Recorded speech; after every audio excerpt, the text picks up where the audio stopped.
పైసలు ఉన్నోడు పార్టీ కండు వేసుకుంటాడు, ఏళ్ళ నుండి ఉన్నోళ్లను ఎనుకకు దోస్తుంటాడు.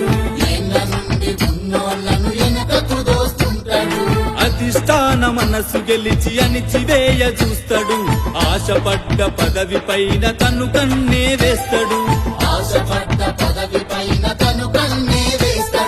కష్టానికి గుర్తింపే లేకపోయినా, కోరుకున్న పనులేమీ కాకపోయినా, మనసులోన మదన పడుతూ పైకి నవ్వుకుంటూ సభలకు స్వాగత తోరణమైపోతాడు.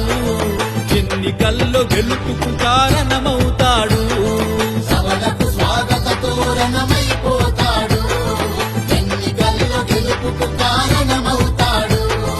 రాజకీయమందు రాజు కార్యకర్తరా, కార్యకర్త లేనిది లీడరే లేడురా.